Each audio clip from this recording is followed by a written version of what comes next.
बिस्मिल्लाहिर्रहमानिर्रहीम। अस्सलाम वालेकुम डियर स्टूडेंट्स, मैं आपका टीचर ज़हीर अहमद कुरैशी। उम्मीद है आप सब खैरियत से होंगे।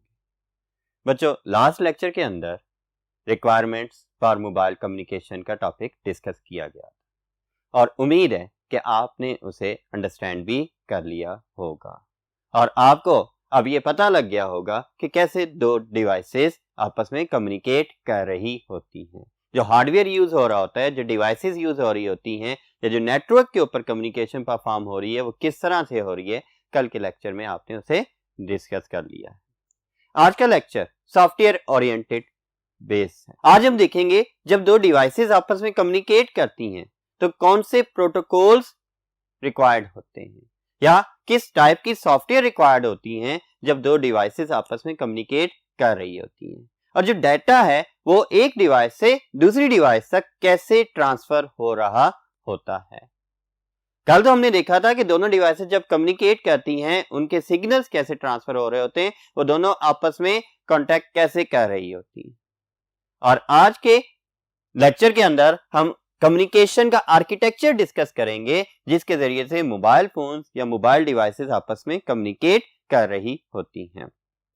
तो बेटा, the mobile device communication architecture includes the following wireless data communication capabilities.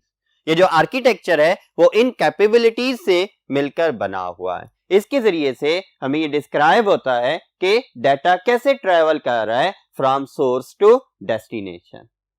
User जब डाटा क्रिएट कर रहा है, क्रिएट करने से यूजर जब डाटा रीड कर रहा है एट द डेस्टिनेशन एंड तक कैसे डाटा प्रोसेसिंग परफॉर्म की गई, ये सारा कुछ इस आर्किटेक्चर के अंदर डिफाइन किया जाता है।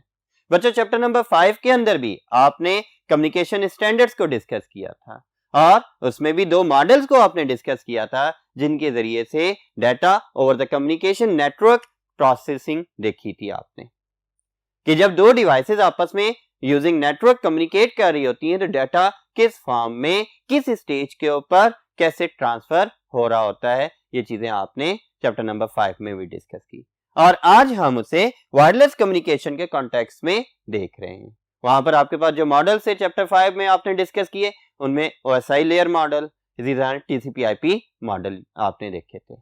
तो बेसिकली TCP/IP वो मॉडल है या वो प्रोटोकॉल सूट है जो हर कम्युनिकेशन डिवाइस के पास होना चाहिए जब भी उसने नेटवर्क कम्युनिकेशन परफॉर्म करनी है। वो नेटवर्क कम्युनिकेशन आइदर गाइडेड है या कंप्यूटर बेस्ड है या फिर वो वायरलेस है या मोबाइल फोन बेस्ड कम्युनिकेशन है, तो उसके अंदर TCP/IP प्रोटोकॉल सूट यूज हो रहा होता है।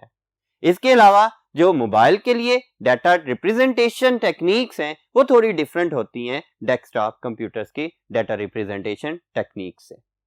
वो कैसे? अगर आप एक वेबसाइट ओपन करते हो डेस्कटॉप कंप्यूटर के ऊपर तो उसकी इंटरफेस, उसका डिस्प्ले कुछ और होता है। फॉर एग्जांपल फेसबुक की ले लें। अगर फेसबुक का आप ओपन करते हो डेस्कटॉप कंप्यूटर पर तो उसके फीचर्स, उसकी डिस्प्ले कुछ और हो रहा होता है। लेकिन अगर आप उसी को मोबाइल के ऊपर ओपन करते हैं तो उसके डिस्प्ले, उसके फीचर्स कम डिस्प्ले हो रहे होते हैं। फॉन्ट का साइज चेंज हो जाता है, उसकी शेप चेंज हो जाती है, डिजाइन चेंज हो जाता है। इवन कुछ वेबसाइट्स में जब हम मोबाइल से उन वेबसाइट्स को ओपन करें तो लाइट का वर्ड भी लिखा आ जाता है कि ये एक light version of the website है जो कि मोबाइल डिवाइसेस के लिए। हालांकि डाटा एक है।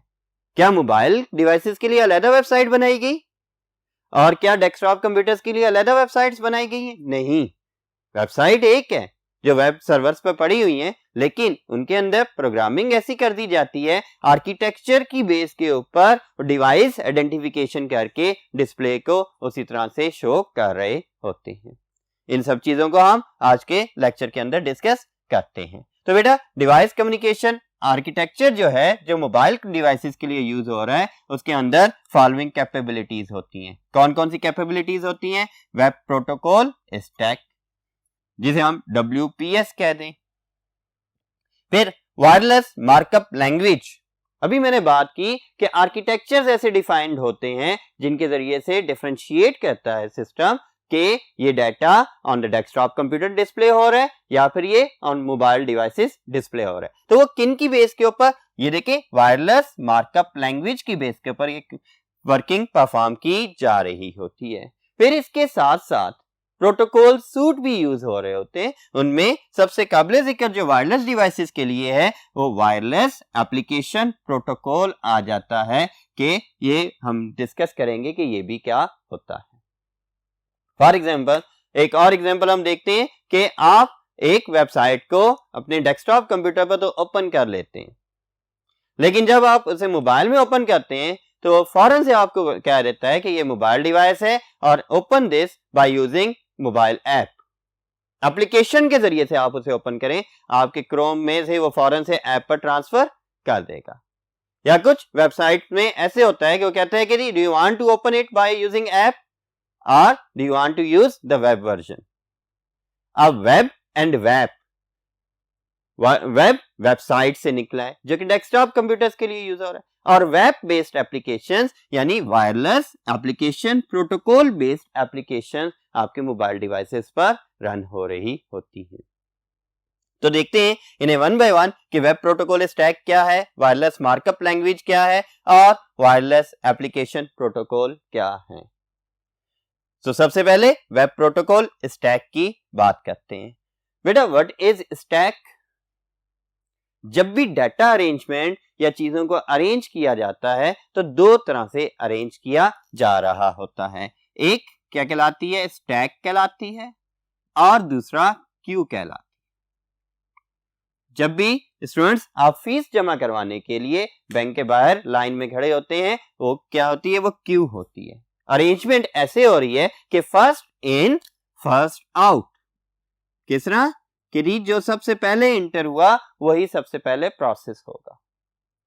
और जो स्टैकिंग होती है इसे हम कहते हैं लास्ट इन फर्स्ट आउट, कि जो सबसे लास्ट में इन हो रहा है वही सबसे पहले आउट होगा। तो बेटा, जब भी देखें यहां पर हम इसे वेब प्रोटोकॉल स्टैक के अंदर देखते हैं कि किस तरह से दो डिवाइसेस आपस में कम्युनिकेट कर रही हैं, सोर्स और डेस्टिनेशन कैसे आपस में कम्युनिकेट कर रही होती हैं। ये देखिए, इसके जरिए हम वर्किंग को समझेंगे कि कैसे एक मैसेज या कैसे डाटा ट्रांसफर होता है सोर्स से डेस्टिनेशन के पास। सबसे पहले एप्लीकेशन लेयर यूज हो रही होती है।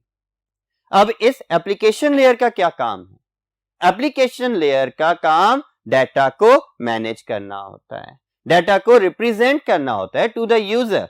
और यहां से यूजर डाटा है तो इधर सोर्स किसने दी? यूजर ने दी। यूजर डाटा किसको रिप्रेजेंट करना है? सिस्टम को रिप्रेजेंट करना है। ये भी किसका काम आ जाता है? एप्लीकेशन लेयर का काम आ जाता है। अब कैसे डाटा नेटवर्क पर ट्रांसफर होगा? वायरलेस डाटा है या जिस भी नेटवर्क के ऊपर वो ट्रांसफर होना है वो कौन डिफाइन कर रहा होता है? एप्लीकेशन लेयर डिफाइन कर रही होती है। और द डेस्टिनेशन एंड यूजर को वो डाटा किस फॉर्म में रिप्रेजेंट होना है, कौन सी एप्लीकेशन या कौन सी सॉफ्टवेयर चाहिए जिसके जरिए से वो डाटा रिप्रेजेंट हो सकता है, ये किसके थ्रू? इधर डेस्टिनेशन एंड के ऊपर हमें आइडेंटिफाई हो रहा होता है, by using application layer identify हो रहा होता है। ठीक है, ये आइडेंटिफाई करती है कि type of applications and the type of formats of the data, कि किस फॉर्मेट में डाटा है और किन एप्लीकेशंस के जरिए से ये एग्जीक्यूट होगा। यहां पे नेटवर्क पर किस फॉर्मेट में वो ट्रांसफर होगा, ये चीज क्या एप्लीकेशन लेयर बता रही होती है। अब एप्लीकेशन लेयर से डाटा फॉर्मेट डिफाइन होकर कहां पर चला जाता है? ट्रांसमिशन कंट्रोल प्रोटोकॉल के पास चला जाता है। मींस एप्लीकेशन लेयर के ऊपर कौन सा प्रोटोकॉल यूज हो रहा होता है? यहां पर हमारे पास HTTP protocol, hyper text transfer protocol use हो रहा होता है, जो कि हमारे पास इलेक्ट्रॉनिक डाटा को यूजर ओरिएंटेड फॉर्म में या यूजर ओरिएंटेड डाटा को इलेक्ट्रॉनिक फॉर्म में कन्वर्ट कर रहा होता है। फिर ट्रांसमिशन कंट्रोल प्रोटोकॉल आ जाता है, और ये वाली लेयर कौन सी है? ये वाली लेयर हमारे पास ट्रांसपोर्ट लेयर आ जाती है। सोर्स एंड पर भी ट्रांसपोर्ट है और डेस्टिनेशन एंड के ऊपर भी ट्रांसपोर्ट है। अब ये डाटा डेस्टिनेशन के साथ किस तरह से ट्रांसफर होगा, कनेक्शन किस कनेक्शन के थ्रू और उन कनेक्शंस के अंदर किन पाथ्स के थ्रू ट्रांसफर किया जाएगा, ये कौन डिफाइन कर रहा होता है? ट्रांसमिशन कंट्रोल प्रोटोकॉल डिफाइन कर रहा होता है। ट्रांसमिशन कंट्रोल प्रोटोकॉल सोर्स और डेस्टिनेशन के दरमियान कनेक्शन एस्टैब्लिश करता है और उसके साथ साथ तमाम पॉसिबल पाथ्स को, रूट्स को डिफाइन कर रहा होता है कि सोर्स और डेस्टिनेशन के दरमियान इन रूट से डाटा ट्रांसफर किया जा सकता है और डाटा को पैकेट्स की फॉर्म में कन्वर्ट कर देता है। और यहां से डाटा पैकेट्स की फॉर्म में किसके पास आता है? आईपी, इंटरनेट प्रोटोकॉल के पास आता है। इंटरनेट प्रोटोकॉल कौन सी लेयर काम कर रही है और किस लेयर का हिस्सा है internet protocol? Basically internet layer का हिस्सा है। अब मल्टीपल पाथ्स आइडेंटिफाई कर दिए थे ट्रांसमिशन कंट्रोल प्रोटोकॉल ने या ट्रांसपोर्ट लेयर ने। इसके जरिए से जो उन मल्टीपल पाथ्स में से जो बेस्ट सुटेबल पाथ है, अभी बेस्ट सुटेबल पाथ कौन सा होगा? जिसे डाटा ट्रांसफर करने में कम टाइम लगे और उसके साथ साथ एरर फ्री भी हो और उसके ऊपर ज्यादा रश भी ना हो। तो इस तरह से ये आइडेंटिफाई करेगा कौन? इंटरनेट लेयर आइडेंटिफाई करके इंटरनेट प्रोटोकॉल के जरिए से दोनों डिवाइसेस का कनेक्शन एस्टैब्लिश कर देगी। ये डाटा के साथ रिप्रेजेंट कर देगी कि सोर्स का इंटरनेट प्रोटोकॉल एड्रेस ये है जिसे हम आईपी एड्रेस कहते हैं, और इसी तरह से डेस्टिनेशन के साथ भी वो बता देगी कि इस एड्रेस को ये डाटा ट्रांसफर किया जाना है। लॉजिकल एड्रेसिंग इस लेयर के ऊपर परफॉर्म हो रही होती है और उसके साथ साथ पर्टिकुलर पाथ सिलेक्शन भी इंटरनेट लेयर परफॉर्म कर रही होती है। अब जब पाथ सिलेक्शन होगी, अब उस पाथ के ऊपर डाटा किस फॉर्मेट में ट्रांसफर होना है, फिजिकली डाटा किस फॉर्मेट में ट्रांसफर होगा। और वायरलेस कम्युनिकेशन है तो वायरलेस फॉर्मेट है और उस वायरलेस डाटा ट्रांसमिशन को कंट्रोल कौन सी लेयर कर रही होती है? हार्डवेयर या फिर नेटवर्क एक्सेस लेयर कर रही होती है। मींस डिवाइसेस के साथ जो कम्युनिकेशन करनी है, अब कंप्यूटर से डाटा ट्रांसफर हो रहा है किसको? डिवाइसेस को। वायरलेस सिग्नल्स की फॉर्म में कन्वर्ट हो रहा है। वो सिग्नल्स की स्ट्रेंथ, फ्रीक्वेंसीज को मैच करना और इसी तरह से दूसरी डिवाइस की फ्रीक्वेंसीज डिफाइन करना, ये सारा काम कौन? नेटवर्क एक्सेस लेयर परफॉर्म कर रही होती है। अब दोनों सोर्स और डेस्टिनेशन के दरमियान कनेक्शन, इंटरनेट कनेक्शन को मेंटेन करना भी किसकी रिस्पॉन्सिबिलिटी आ जाती है? नेटवर्क एक्सेस या हार्डवेयर लेयर की आ जाती है। अब सोर्स से यूजर ने एक मैसेज जनरेट किया था, वो जनरेट एप्लीकेशन लेयर के थ्रू हुआ था। जैसे आप एक मैसेज टाइप करते हैं, आपको मैसेज टाइप करने के लिए टेक्स्ट एडिटर या मैसेज एडिटर की जरूरत होती है। आपने उसे ओपन किया, मैसेज टाइप किया या मैसेज क्रिएट किया और उसके बाद आपने उसे सेंड का बटन प्रेस कर दिया। अभी मैसेज फौरन से सेंड नहीं हुआ, आपकी डिवाइस के अंदर है, वहां पर उसके साथ ट्रांसमिशन कंट्रोल प्रोटोकॉल या ट्रांसपोर्ट लेयर के पास गया। ट्रांसपोर्ट लेयर ने इस प्रोटोकॉल की बेस के ऊपर उसकी कनेक्शन बनाए और उसके बाद उसने नेटवर्क लेयर, इंटरनेट लेयर को ट्रांसफर कर दिया जहां पर आईपी एड्रेसिंग परफॉर्म हुई। उसके बाद हार्डवेयर लेयर के पास चला गया, हार्डवेयर लेयर यानी मॉडेम के पास चला गया या आपके जो ट्रांसीवर्स हैं उधर चला गया। उन्होंने उसको कन्वर्ट कर दिया ट्रांसमिटेबल फॉर्म में और ट्रांसमिटेबल फॉर्म से डाटा कहां पर आ गया? डेस्टिनेशन की तरफ आ गया।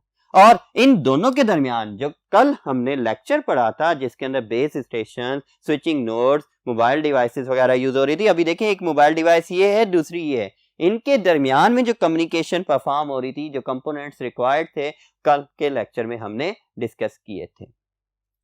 अब हार्डवेयर लेयर ने डेस्टिनेशन एंड के ऊपर रिसीव किया उस सिग्नल्स को, पहले लिसन किया, लिसन करके अगर तो एड्रेस मैचिंग हो गई तब उसने उसे रिसीव भी कर लिया और जैसे ही रिसीव किया तो इसे कन्वर्ट कर दिया कि वो कंप्यूटर के अंदर या मोबाइल डिवाइसेस के अंदर किस तरह से रिप्रेजेंट होगा या कहां से आया है। पहले आइडेंटिफिकेशन की, कन्वर्जन की लॉजिकल फॉर्मेट में और उसके साथ साथ उसकी आइडेंटिफिकेशन कर दी, उसकी सीक्वेंसिंग कर दी, आइडेंटिफिकेशन कर दी, मींस के ये फ्ला आईपी एड्रेस से ही आया है और करेक्ट लोकेशन के ऊपर आया।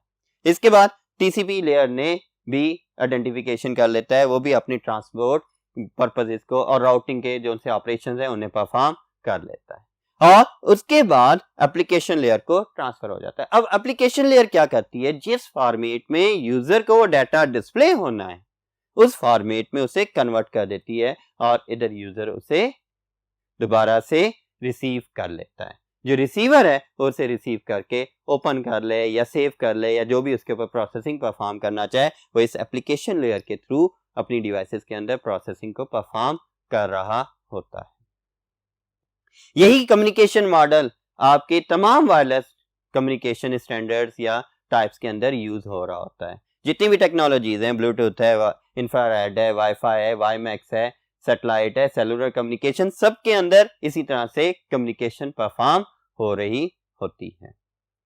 अब बच्चों एक चीज आपको बताता चलूं, जिस तरह से आप ब्लूटूथ के थ्रू एंड्रॉइड को आईफोन्स के साथ कम्युनिकेट नहीं करवा सकते। क्यों? उनके जो एप्लीकेशन प्रोटोकॉल्स हैं और इसी तरह से बाकी जो हार्डवेयर प्रोटोकॉल्स आ जाते हैं वो मैच नहीं कर रहे होते, या आईफोन के अंदर अपने प्रोटोकॉल्स डिफाइंड हैं जो एप्पल कंपनी ने डिफाइन किए हुए हैं, लेकिन एंड्रॉइड के अंदर एंड्रॉइड के प्रोटोकॉल्स डिफाइंड है।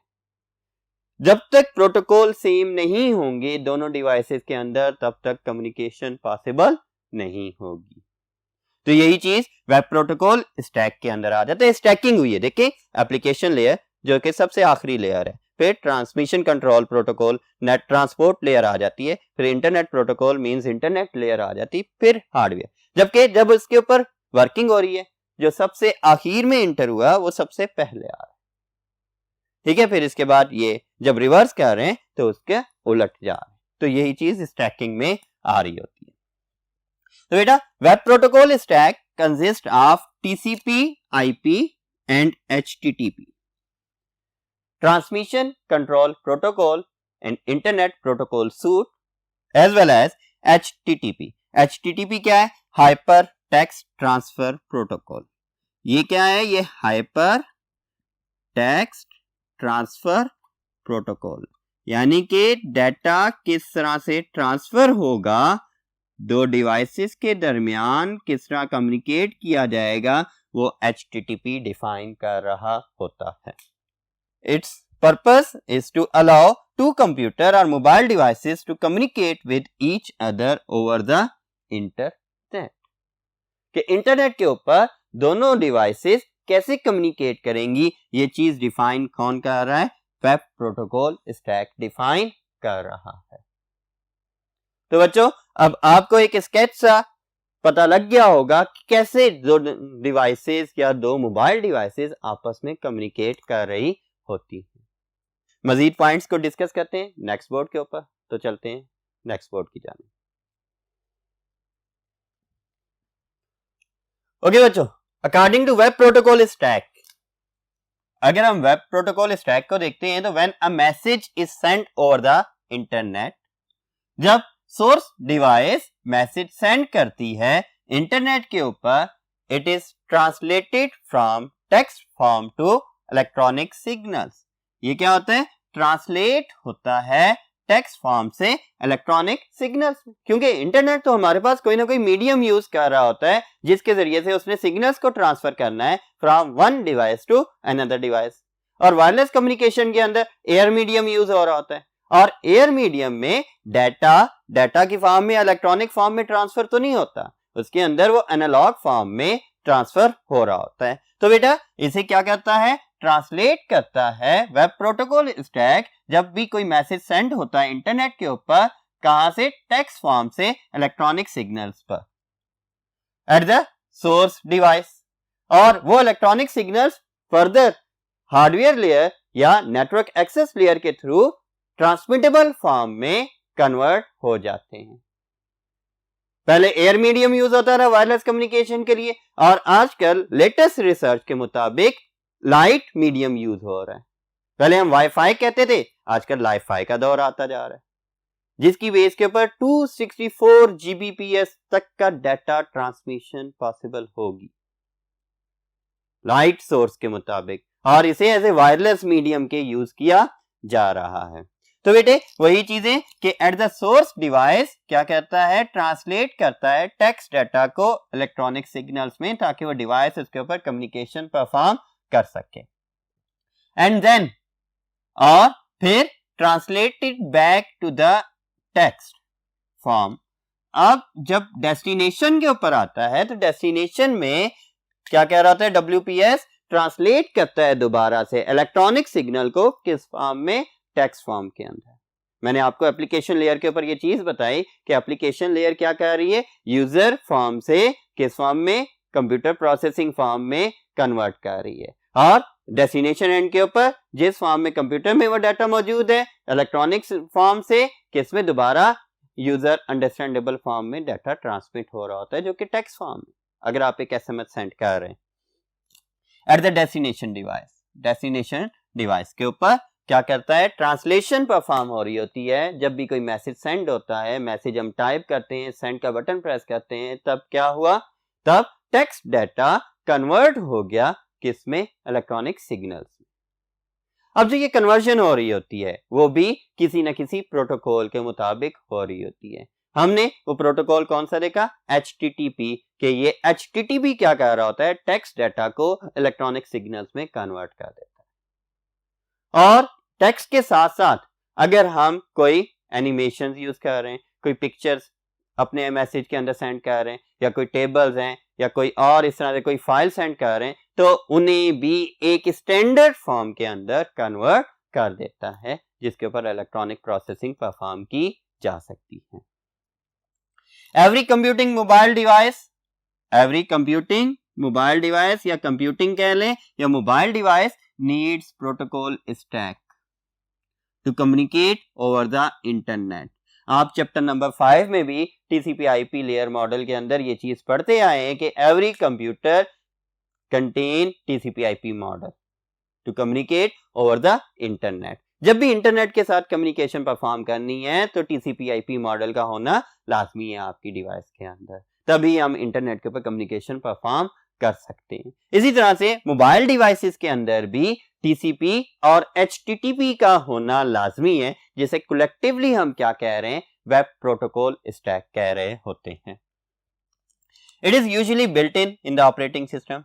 और ये वेब प्रोटोकॉल स्टैक या वेब स्टैक जो है, प्रोटोकॉल स्टैक, वो बिल्ट इन होता है ऑपरेटिंग सिस्टम्स के अंदर। कौन से operating system, such as Windows phones के अंदर विंडोज ऑपरेटिंग सिस्टम यूज हो रहा है, एंड्रॉयड ऑपरेटिंग सिस्टम्स यूज कर रहे होते हैं, iOS वगैरह भी हैं। तो ये डिफरेंट ऑपरेटिंग सिस्टम्स हैं जिनके अंदर वेब प्रोटोकॉल स्टैक मौजूद होगा तो वो इंटरनेट के साथ कम्युनिकेशन परफॉर्म कर सकेंगे, अदरवाइज वो कम्युनिकेशन परफॉर्म करना पॉसिबल नहीं होता।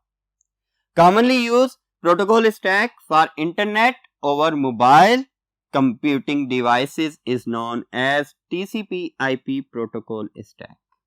और जो कॉमनली यूज प्रोटोकॉल स्टैक है जो मोबाइल डिवाइसेस पर यूज हो रहा है इंटरनेट कम्युनिकेशन के लिए, वो कौन सा है, TCP/IP प्रोटोकॉल स्टैक। और पिछले बोर्ड के ऊपर जो हमने डायग्राम देखी है वो डायग्राम भी TCP/IP प्रोटोकॉल स्टैक की ही थी, कि जिसके जरिए हमने ये चीज देखी थी कि कैसे एक मैसेज सोर्स से डेस्टिनेशन तक ट्रांसफर हो रहा है। तो बेटा ये था web protocol stack, wireless protocol stack, जिसके जरिए से हमने देखा कि कैसे दो डिवाइसेस आपस में कम्युनिकेट करेंगी। अब देखते हैं कि जो data on the mobile devices मौजूद है वो कैसे मैनेज हो रहा होता है। उसके लिए हमारे पास जो पॉइंट है वो है वायरलेस मार्कअप लैंग्वेज, WML। कौन सी, वायरलेस मार्कअप लैंग्वेज। ये बेसिकली कॉम्बिनेशन है XML और HTML का। किनका, XML और HTML। अब XML क्या है,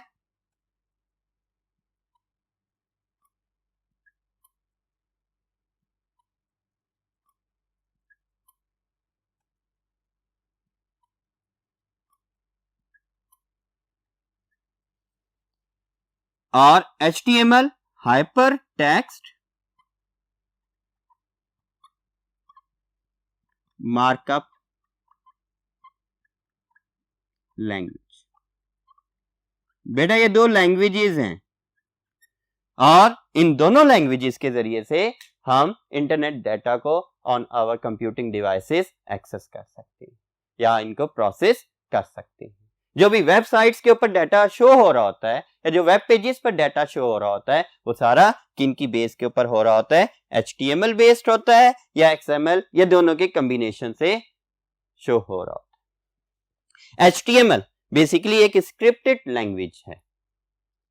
इसमें जो भी वेब कंटेंट्स होते हैं उन्हें स्क्रिप्ट्स की फॉर्म के अंदर टैग्स को यूज करके लिखा जाता है। और XML एक्सटेंसिव मार्कअप लैंग्वेज है, ये बेसिकली स्ट्रक्चर्स डिफाइन करती है कि किस तरह से किस डिवाइस के ऊपर डाटा ने रिप्रेजेंट होना है। लेक्चर के स्टार्ट में मैंने बताया था कि डेस्कटॉप कंप्यूटर्स के ऊपर डाटा किसी और फॉर्म में शो हो रहा होता है, उसकी लेआउट कुछ और होती है, लेकिन जैसे ही वो डाटा मोबाइल डिवाइसेस पर ओपन किया जाता है या वो वेब पेजेस मोबाइल डिवाइसेस पर ओपन किए जाते हैं तो उनकी लेआउट डिफरेंट हो जाती है। वो किसकी बेस के ऊपर? वो स्ट्रक्चर्स डिफाइंड हैं किसमें? XML के अंदर, जिनके जरिए से ये डिसीजन लिया जाता है, सर्वर्स ये डिसीजन लेते हैं कि किस डिवाइस पर डाटा किस तरह से शो होना है। WML Wireless Markup Language delivers internet contents to small devices. जो इंटरनेट कंटेंट्स हैं, इंटरनेट डाटा है, उसे स्मॉल डिवाइसेस के ऊपर डिलीवर करते हैं WML वायरलेस मार्कअप लैंग्वेज। इसके अंदर दोनों लैंग्वेजेस आ गई, HTML भी और XML। वेब बेस्ड जो डाटा होता है वो मे बी HTML बेस्ड आप वेब पेजेस बना लें, जो कि बड़ी इजी सी लैंग्वेज है, आप आसानी से उसे सीख सकते हैं और अपने वेब पेजेस, अपनी वेबसाइट्स बना सकते हैं। ठीक है, तो बेटे किस तरह की small devices such as browser equip mobile phones and other such devices, उनमें कौन सी आ जाती हैं? जिस तरह अदर सच डिवाइसेस के अंदर आपकी स्मार्ट डिवाइसेस है, स्मार्ट वॉचेस हैं, आपकी PDAs आ जाते हैं, टैबलेट्स हैं, ये डिफरेंट ऐसी डिवाइसेस हैं जो कि वायरलेस डिवाइसेस होती हैं। WML includes the features that support relatively small display sizes, low power and low storage consumption. अब WML का रोल क्या है, हम इसे क्यों पढ़ रहे हैं? इस वजह से कि जब भी वायरलेस कम्युनिकेशन करनी है और वो स्मॉल डिवाइसेस के ऊपर है या वो पोर्टेबल डिवाइसेस के ऊपर है, तो उसके अंदर ऐसे फीचर्स मौजूद हैं जिनकी बेस के ऊपर हम डाटा को ऑन स्मॉल डिवाइसेस डिस्प्ले करवा सकते हैं। और कौन सी वो स्मॉल डिवाइसेस के क्या फीचर्स जो सपोर्ट होते हैं, जिनमें स्मॉल डिस्प्ले साइज भी आ जाता है, लो पावर आ रही है और लो स्टोरेज कंजप्शन आ रही होती है कि जी मोबाइल डिवाइसेस हैं, उनकी स्टोरेज कैपेसिटी भी कम होती है, उनके प्रोसेसर इतने ज्यादा पावरफुल नहीं होते। आप खुद देख लें, अगर आप एक गेम चलाते हैं जो 3D गेम है, वो आपके मोबाइल्स के ऊपर नहीं चल रही होती, अगर चलती है तो बहुत जल्दी आपकी बैटरी कंज्यूम कर देगी और उसके साथ साथ आपके मोबाइल को हीट अप भी कर देगी, आपके मोबाइल प्रोसेसिंग को स्लो भी कर देगी, क्योंकि उसके अंदर जो प्रोसेसर्स लगे हैं उतने ज्यादा हाई पावर नहीं होते। रिलेटिवली अगर यही गेम आप डेस्कटॉप कंप्यूटर पर चलाएंगे तो बड़ी एफिशिएंटली रन भी हो रही होगी और आपके कंप्यूटर के ऊपर कोई फर्क भी नहीं आएगा, उसकी प्रोसेसिंग भी उसी तरह से रहेगी। तो बेटे इसी तरह से लो स्टोरेज कैपेसिटी भी होती है, बहुत बड़ी कैपेसिटी नहीं होती। एंड देन डिस्प्ले साइजेस भी आप जानते हैं कि कहाँ लैपटॉप की या डेस्कटॉप कंप्यूटर की स्क्रीन और कहाँ पर आपके मोबाइल की स्क्रीन, तो बहुत स्मॉल डिस्प्लेज होते हैं जिसके ऊपर कंटेंट्स प्रॉपरली डिस्प्ले नहीं किए जा सकते। तो बेटे इसी के लिए लेकिन WML क्या कर रहा होता है कि WML लैंग्वेज के जरिए से ऐसे कंटेंट्स को मैनेज किया जा रहा होता है जो कि उस डिस्प्ले साइज में ऑटोमेटिकली फिट आ जाए। अगर वो एप्लीकेशंस जो WML बेस्ड एप्लीकेशंस होती हैं, अगर वो मोबाइल डिवाइसेस पर रन होंगी तो ऑटोमेटिकली लो पावर कंज्यूम करेंगी, उन्हें इतनी ज्यादा स्टोरेज कैपेसिटी की जरूरत भी नहीं होगी। एग्जांपल देता हूं अगेन फेसबुक की, जब आप फेसबुक को डेस्कटॉप कंप्यूटर्स पर प्ले कर रहे होते हो तब आपकी तमाम वीडियोस, तमाम पिक्चर्स डायरेक्टली शो हो रही होती हैं, वीडियो भी डायरेक्टली प्ले होना शुरू हो जाती है जब वो वीडियो आपकी ऑन द स्क्रीन आ रही होती है, अगर किसी ने कोई ऐसे कंटेंट शेयर किए। लेकिन अगर आप मोबाइल पर internet connection, mobile internet connection के जरिए से उसे व्यू करते हो तो जब तक आप उसे प्ले नहीं करोगे तब तक वो ऑटोमेटिकली प्ले नहीं हो रही होती, वो वीडियो कंटेंट्स हैं या पिक्चर्स हैं वो डिस्प्ले में नहीं आ रही होती। तो किस वजह से? WML की वजह से। जो मोबाइल एप्स हैं वो किसके जरिए बनी होती हैं? WML के जरिए से ही बनी होती हैं। बेटा चलते हैं नेक्स्ट बोर्ड की जानिब और मजीद पॉइंट्स को डिस्कस करते हैं। अब स्मॉल डिस्प्ले साइजेस हैं, कंटेंट्स, वेब कंटेंट्स ने स्मॉल डिवाइसेस के ऊपर शो होना है, तो उसके लिए because the mobile devices have smaller display, slow CPUs, limited memory capacity, low bandwidth and restricted user input capabilities. अब ये वो फीचर्स हैं जो WML सपोर्ट कर रहा होता है, या वो आपके मोबाइल फीचर्स हैं जिनके अगेंस्ट जो भी एप्स बन रही होती हैं उनमें इन फीचर्स को कंसीडर किया जा रहा होता है। अब देखिए, स्मॉलर डिस्प्ले तो हमने डिस्कस कर लिया, स्लो CPU पावर भी डिस्कस कर ली, लिमिटेड मेमोरी कैपेसिटी भी हमने डिस्कस कर ली, लो बैंडविड्थ इंटरनेट कनेक्शन जो है या जो ट्रांसीवर्स लगे हुए हैं आपकी मोबाइल डिवाइसेस के अंदर, उनकी डाटा ट्रांसफर रेट भी डिफरेंट होता है एज कंपेयर टू मॉडेम या as compare to wireless card जो कि आपके कंप्यूटर्स में लगा हुआ है, या as compare to network interface card जो कि आपके कंप्यूटर्स में लगा हुआ है। उनकी निस्बत जो मोबाइल्स में नेटवर्क इंटरफेस कार्ड या ट्रांसीवर्स लगे होते हैं उनका डाटा ट्रांसफर रेट कम होता है, बैंडविड्थ कम होती है। And restricted user input capabilities, आप कैसे इनपुट कर सकते हैं मोबाइल्स के अंदर? रिस्ट्रिक्टेड है टू द टच स्क्रीन, या फिर अगर आपके पास क्वालिटी मोबाइल्स वगैरह हैं जिनमें बटन यूज हो रहे होते हैं तो बटन के जरिए से ही आप इनपुट कर सकते हैं, या फिर आजकल जो लेटेस्ट मोबाइल डिवाइसेस हैं उसके अंदर आप ऑडियो इनपुट कर सकते हैं। आप माउस कनेक्ट नहीं कर सकते, जॉयस्टिक या कोई भी अदर पॉइंटिंग डिवाइसेस वगैरह को उसके ऊपर यूज नहीं कर सकते, तो लिमिटेड यूजर इनपुट कैपेबिलिटीज आ गई। तो ऐसे फीचर्स के लिए WML ऐसी एप्लीकेशंस बनाता है जो कि आसानी से रन हो सके। WML demands less memory and processing power from browsers than HTML. Means WML based applications जब वेब ब्राउजर पर रन होती हैं तो उन्हें इतनी ज्यादा पावर की जरूरत भी नहीं होती और इतनी ज्यादा उन्हें मेमोरी की भी जरूरत नहीं होती। तो बेटा ये रहा आपके पास WML से रिलेटेड टॉपिक। अब हम डिस्कस करते हैं लास्ट इसके अंदर जो थर्ड कंपोनेंट था, that is wireless application protocol, web. और अक्सर मोबाइल की टर्म्स में आपने सुना भी होगा कि वेब बेस्ड एप्लीकेशन है, ये वेब बेस्ड एप्लीकेशन नहीं है। क्या है? वेब बेस्ड एप्लीकेशन है। वेब मींस वो प्रोटोकॉल जो कि वायरलेस डिवाइसेस के ऊपर फॉलो किया जा रहा है। Web consist of multiple protocols, इस वेब के अंदर भी बहुत सारे प्रोटोकॉल्स हैं that provide internet access to mobile users। ये वो स्पेशल प्रोटोकॉल सेट है जो कि वायरलेस डिवाइसेस के ऊपर इंटरनेट एक्सेस प्रोवाइड कर रहा होता है। ठीक है, किस तरह की मोबाइल कंप्यूटिंग डिवाइसेस या mobile devices? Pagers, PDAs, mobile phones, tablets etcetera. इस तरह की मोबाइल डिवाइसेस के ऊपर ये क्या कर रहा होता है? इंटरनेट एक्सेस प्रोवाइड कर रहा होता है। Nowadays, web has become the standard और आजकल वेब स्टैंडर्ड बन चुका है for providing data as well as voice services to wireless handheld devices।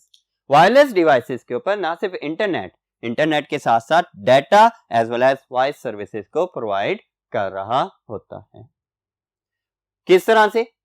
आप जो 3G 4G इंटरनेट वगैरह यूज कर रहे हैं वो कौन सा इंटरनेट है? वो वेब बेस्ड इंटरनेट है, वो वायरलेस इंटरनेट है जो कि मोबाइल डिवाइसेस के ऊपर रन होता है।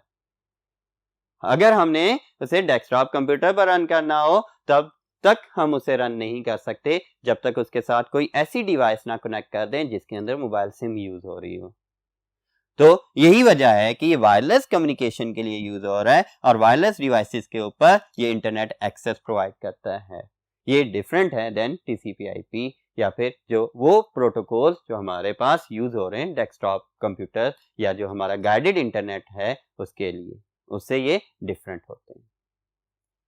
तो बेटा ये था आज का लेक्चर जिसके अंदर हमने देखा कि आर्किटेक्चर फॉर मोबाइल कम्युनिकेशन क्या है और इसके अंदर किस तरह से एक्टिविटीज परफॉर्म हो रही होती है। लास्ट लेक्चर में हमने हार्डवेयर ओरिएंटेड ऑपरेशन देखे थे कि कौन कौन से कंपोनेंट्स चाहिए होते हैं और आज के लेक्चर के अंदर हमने सॉफ्टवेयर एंड के ऊपर कौन कौन से कंपोनेंट्स या किस किस तरह के प्रोटोकॉल्स रिक्वायर्ड होते हैं फॉर द कम्युनिकेशन वो डिस्कस किए। उम्मीद है कि आज का लेक्चर आपको समझ आया होगा। इजाजत चाहता हूँ। अल्लाह हाफ़िज़।